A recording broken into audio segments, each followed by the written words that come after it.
cracking. So, recently I was asked, why on earth do I have so many rogues? And you're not even seeing a good portion of the rogues. The only rogues you're seeing is the 9 main rogues I have who are part of Legendary Clan, which is my main clan, as some people might know, and for those who don't know, that is my PvP group. That is all my oldest characters. Right? That's all you're seeing. Realistically, I probably have along the lines of 23 rogues total that I play. Let's just say I'm a rogue connoisseur. Warrior too. I probably got like 14 warriors. But enough about that. Okay. The main question I was asked was, why do I have so many subtlety rogues? And that's these 6 right here. Guaranis is subtlety. Naylina is subtlety. Little Grimmy is subtlety. Vanessa is subtlety. Jadam was subtlety. And J-Rack is subtlety. Now, the reason why I wasn't asked about Freddy and Felwood, because they're more obvious. You know, Freddy is obviously a swords rogue. Felwood is obviously a mace rogue. And Victoria, she's my only assassin rogue. So, you know, she's just out there by herself. She's chilling. But people always want to know, what on earth is the difference between the rest of my subtlety rogues? Well, it's simple. Jadam is your typical high defense swords subtlety. Jadam is your fast weapon, super aggressive subtlety. You know, mostly dealing with backstab and whatnot. Vanessa here is basically the same build as J-Rack, but tailored toward heavier weapons because she uses fist weapons. No particular reason why she uses fist weapons outside of the fact that I like the way fist weapons look on undead female rogues. It really fits their body and their style and the way they fight and swing. It fits them perfectly. Then we have Little Grimmy here, the fanciest undead rogue of all time, as you can see by his amazing attire. He is just like Jadam, a high defense build for obvious reasons. He's wearing little to no gear, so he needs. Undeads were so small back then. Goodness gracious, look how tiny they are. That's why he has a super fast offhand dagger. As y'all know, that's the distracting blade, the fastest, best dagger you can get your hands on in vanilla. You have the other Julie's dagger, something like that. That's a 130 speed, but it's like level 38, so I wouldn't even waste my time on it. I mean, if you find it, pick it up, but you know, get your hands on the distracting dagger. Get instant poison damage like crazy. As you can see, Ritoria also uses that because it's just that good. And we have Naylina. She is a breed of her own within the subtlety faction. I do not actually fight anybody on this character. I steal kills. I kill steals. I steal kills. I don't go toe to toe with anybody on this character. I mean, she has subtlety stuff, so I can if I wanted to. It's just best if I don't. Then we have Guaranis, probably easily the most powerful rogue here when she's proccing. She's basically the same as Ritoria on steroids. Ritoria is an exploit on poison damage, not actually an exploit, but just getting as much poison damage as possible. And then you got these two just raw melee damage, pretty much. We got the super slicer, we got the super stunner, you know what I'm saying? So, Jadam is going to be our main target here, since he has the most defense in his PvP set. So basically how this would go is, for Guaranis here, she is a spell rogue. And majority of the time, since rogues do not have high resistance unless you're fighting an orc, but she is an orc, so you're not going to be fighting another orc unless you're dueling. And even then, the resistance ain't that high as long as you're not on a broken server. This is how ridiculous she is. Right? Get your preparation.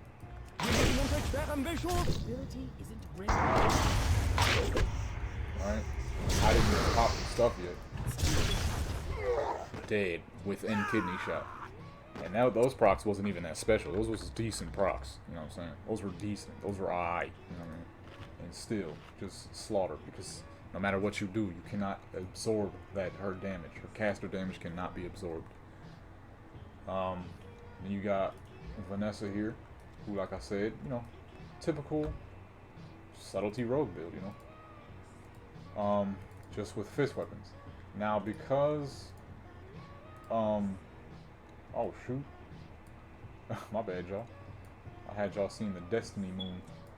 Because there was no true good main hand fist weapons back in what's the name? All you had was this claw right here from Blackwing Lair, which was a decent main hand, but you know, it was only so powerful. But even then, you know, it's still a pretty dang nasty main hand.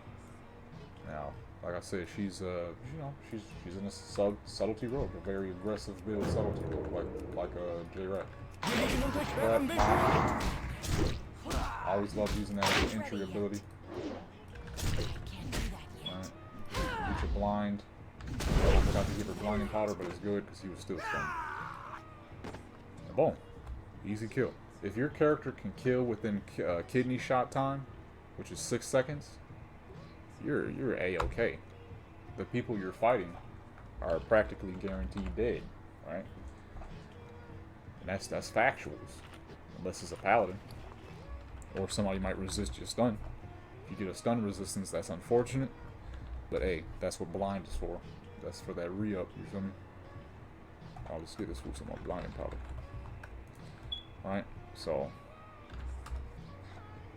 you know what I mean, you get that re-up stun, so it's all good. Alright, now we got Vanessa, you know, typical, aggressive, subtlety build.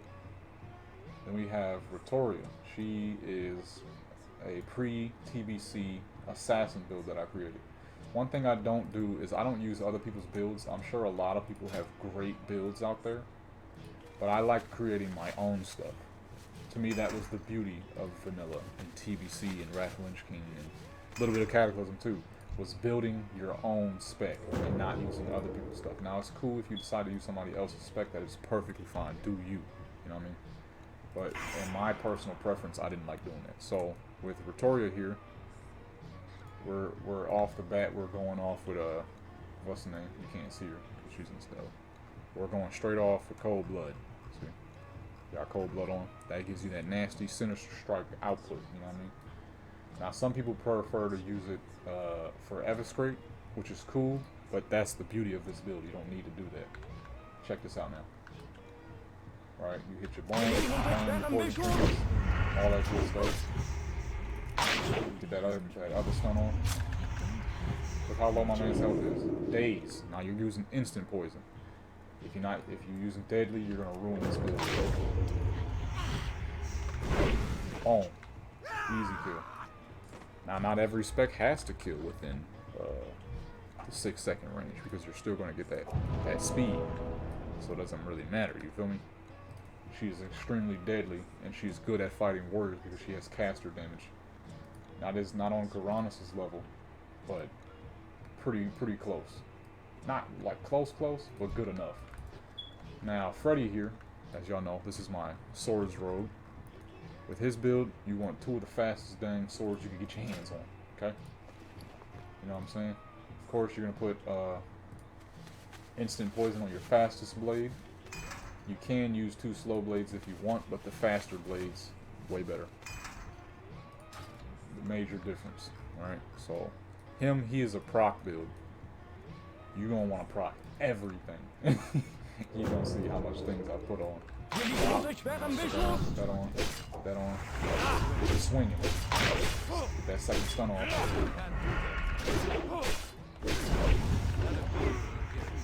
Easy peasy. Did you see how many times that man swung? Look at this crap, man. Look how many, and he's not even hitting hard, but there's so many swings going on. And this is the gear, this is his gear. Oh shoot. Oh, for yourself, I didn't even revive him. This is his gear real quick. He has the greatest trinket of all time. Hand of Justice. If you're a Swords Rogue and you don't have Hand of Justice, you messing up. This joint right here. I'm gonna show y'all, just in case you don't know what Hand of Justice is for whatever reason. 20 attack power, which is pretty dang good for a level 53 item, and a 2% chance to get an extra hit. So not only when you pair that with the speed of the swords, plus the 5% procs you get off the swords from double swings, it has a chance of swinging off the double swings. You're basically the Reckoning Paladin of the rogues. Now, just in case y'all missed it, because he really was moving that fast. Let me show y'all one more time. Oh yeah, this trinket too. Let me think here. This is also your best friend. Kiss of the Spider. You get hit, crit, which is very important. You're going to need hit. He's moving so fast you can miss a lot. And attack speed by 20%. And of course, you know, all your other rogue abilities that increase your speed. Okay? Just in case y'all missed it. You're popping everything. Right? Get your stun off. Look at the speed. You don't even get to get out a kidney shot. Even with all those procs, you still cannot get out of a kidney shot by the time he murders you. You know what I'm saying? Then, next on the list, we got the boy, or the girl, Naylina. Now, like I said, Naylina, I didn't really go toe-to-toe with people, but you can if you want to. It is possible. The problem why I didn't was because I am awful at the ambush rogue. She doesn't have poisons. Let's give her some poisons real quick. I'm a terrible ambush rogue. I'm a terrible backstab rogue.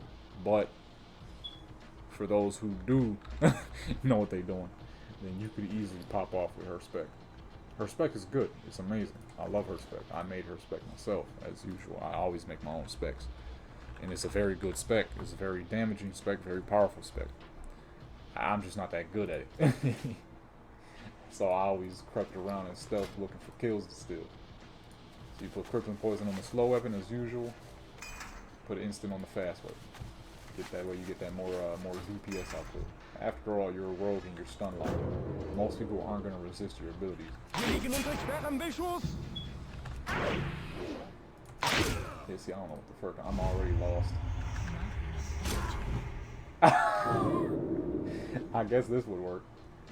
Right, blind him once you damage him enough. And finish him off with ambush. I guess that could work.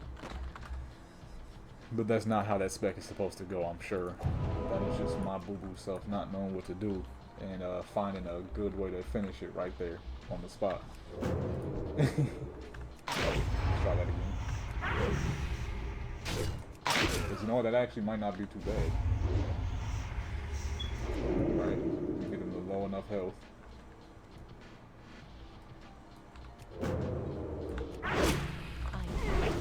Yeah, see, it's not that bad.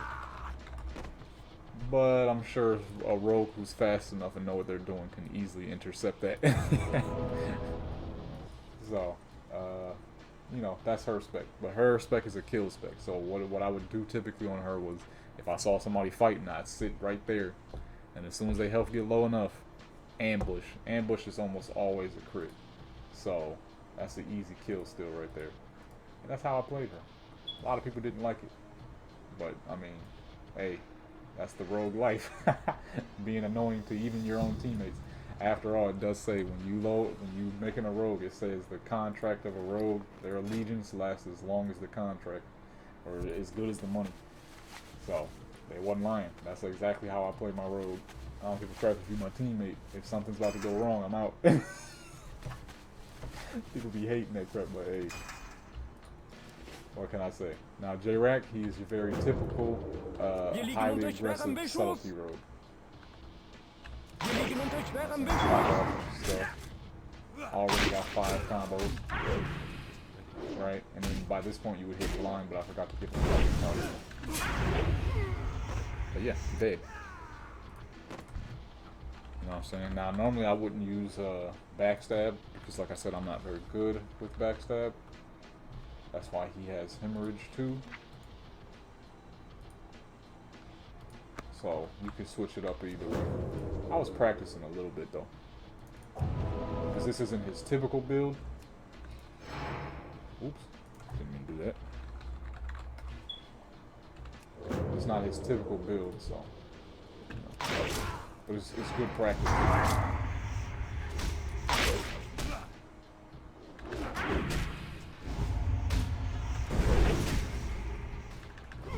His build is very similar to Jadam's build, just more aggressive talents rather than defensive talents, which makes him a pretty vicious rogue. Now with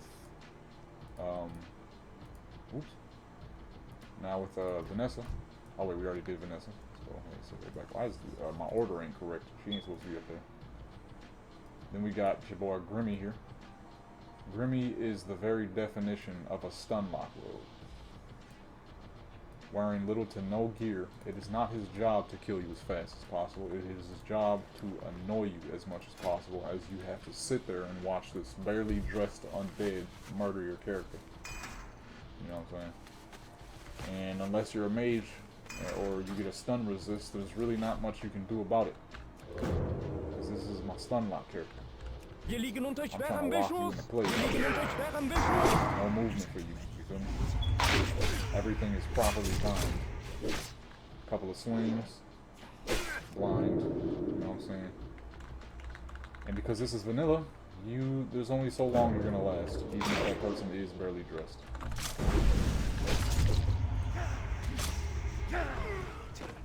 I messed up a little bit, but you get the point. By that point, it would just be a vanish out and a re-stun lock. I forgot to give this man some vanishing powder, so let's go ahead and do that. So I can really show y'all how it's supposed to go down. Because I know people be like, oh, but you didn't do it right, so how do I know if it works? The man still died within the time. Alright, get off my back. Alright, so he got vanishing powder. So I know Gouge is one of the most important abilities because that resets the stun timer. And that's what you will do too as well. So it's boom, angle, prep, all that good stuff. One hemorrhage, just one. Alright, blind. Back off of him, blind him. Go back stealth. All over again. You know what I'm saying? Shout, stun him. You know what I mean? Get in front of him. Actually, you don't have to do that. Kidney shot was ready and boom. Basically, you get absolutely no chance to move. It's just a whole stun. Now, normally I would use Gouge right there, but kidney shot was ready faster than I thought. But Gouge resets your kidney shot and your what's the name shot? What is that crap? Cheap shot. Resets the cooldown. So what happens is, the more you use those two stuns without a reset, the lower their time becomes. It comes down to the point where you won't be able to fully stun lock anymore. Blizzard did that for obvious reasons, because if not, then, you know, how do you ever get out of a stun lock? You wouldn't. It would be an easy return every single time. Now with Felwood here, he's a different story. His stun lock can last as long as need be, because that's all in his mace. Now I know stun mace ain't the greatest. It doesn't have the most stunning in vanilla. I think that was more of a TBC thing, because that's when I made Felwood, he was a Blood Oath. He actually started off as a Paladin, but at the time the Paladin was too slow for me. So I deleted him, and made him back within the same time, of course. Obviously, because you don't just simply get your hands on the name Felwood. So that alone lets you know how old that character is. So right, but with this character, you know, he is a half subtlety, half combat build, so he has all the defenses you want. Alright, and he hits stupendously hard because his weapons are super slow. Now, as you can see, I didn't even get to get a stun off. But because of combat is so freaking incredible and so strong, sometimes a stun really ain't needed. I didn't even do nothing special. That was all raw crit ability. So let's see if we can actually get a stun to proc off though. I can't do that. There we go. And because of that dual stun right there, we just got a little bit of time saved. And because a lot of people be freaking panicking, you get stunned by the mace stuns we having folks panicking. you know, it makes Mace Spec. The reason why the Mace Spec was so amazing back then and so loved back then was because it was just that dang good. Of course, did they change that in Wrath? I can't remember. It's too amazing. Like, alright, you may stun it, fool. You're gonna have to cut that crap out. You can't get like armor penetration or something like that. Yeah, so you get some stuns here and there, but I think it was way better than TBC. After all, he was a TBC character. But yeah, that was the difference between all my rogues. Now, some of my rogues use the same specs as these rogues. It comes down to a point of, you know, I don't really feel like playing a Night Elf male. Let's go play a Blood Elf male. I don't really feel like playing a Blood Elf male. Let's go play a female Blood Elf. You know, I don't feel like playing a Blood Elf. Let's go play a human. I don't feel like playing a human. Let's go play an Orc. I don't feel like playing an Orc. Let's go play an Undead. Let's go play another type of Undead. You know, it really came down to that. It was just wanting different characters and multiple characters, and then, you know, being a little kid, not knowing how to make gold, I couldn't reset my talents all the damn time.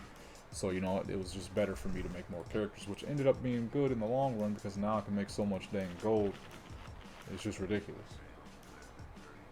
Yeah, that's basically it. So, yeah, nothing else to say. It came down to the point, though, that I have like 23 something rogues and like 14 warriors.